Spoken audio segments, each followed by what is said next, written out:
with Stop Playing at Life, and I'm bringing you my first self-harm video.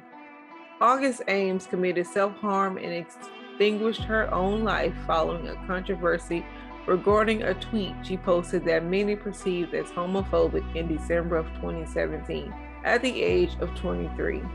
Hey guys, it's me, August.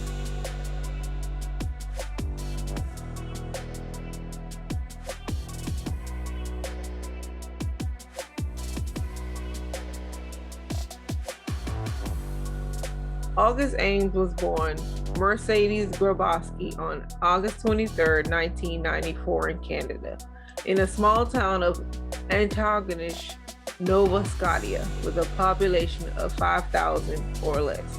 Because both of their parents were in the military, their small family of four moved frequently. However, August and James, her brother, spent their early years growing up on a Canadian Army base in Ontario with their parents. They lived later on in life in Colorado Springs, Colorado. When Ames was 12 years old, she alleged that she was routinely sexually molested by her paternal grandfather as a child. Her father refused to believe her and sent her to live in a group home. Not to my surprise at all, August was a cheerleader in high school. August started working doing odd jobs like a babysitter, horse ranch worker, bartender, and tanning salon employee. At the age of 19, she did her first adult shoot and then joined the adult film industry. She starred in 290 adult films from 2013 to 2017. She was nominated for 4 AVN awards, including 3 nominations for Female Performer of the Year. In 2016, Ames married Kevin Moore, a pornographic producer and director. The same year, she appeared in the non-pornographic film Model for Murder, The Centerfold Killer. Ames was quite popular in her chosen industry. So, what exactly happened to make her decide to take her own life? Check out these tweets.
While many may look at these tweets and see a woman being very vulnerable about her opinions, in actuality, many looked at August's tweets as a sign of homophobia.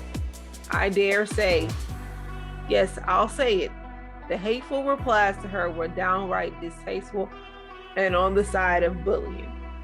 No, I am not homophobic in the least, but I am so over the people in the LGBT plus community who think they are above reproach. That they can bombard everyone with their rhetoric and expect us to just accept. Yet some can take no criticism nor ever plainly agree to disagree.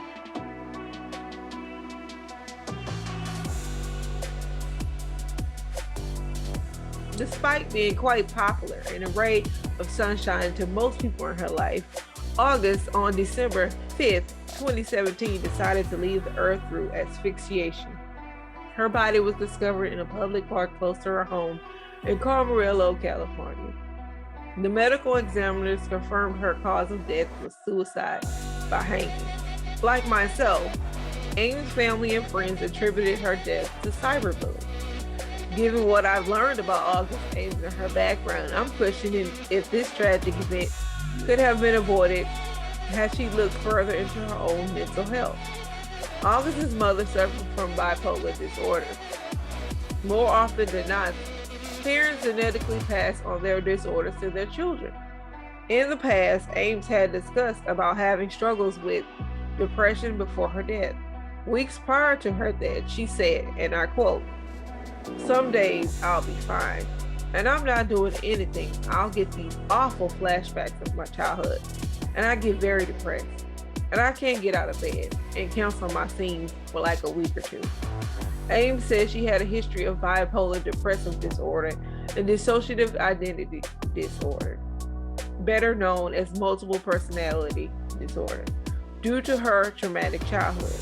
My question is, before this debacle, has she sought out therapy to deal with her own past hurts and trauma? Could this entire taking her own life been avoided in any way? These are the questions that I have that will unfortunately never be answered because August is no longer here to answer them.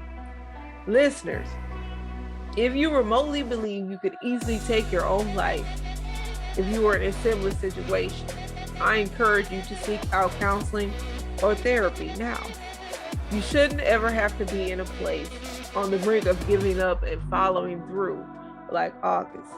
In the wake of Ames' death and several other adult performers in 2017, several programs were proposed to deal with the issue, including the August Project, a hotline created by her husband Kevin Moore. The Pineapple Support, a non-profit organization, was also launched in 2018 by British performer Leah Tennant. That's it for today's video. Thanks to everyone who listened and or watched. Push the like button if you enjoyed it, down it if you didn't. I'm cool either way. If you like this type of video, let me know in the comment section and I'll do more self-harm videos in the future. I was thinking to do a story on one weekly if people like them, but if not, I ain't even gonna bother. Thanks again for watching. Deuces.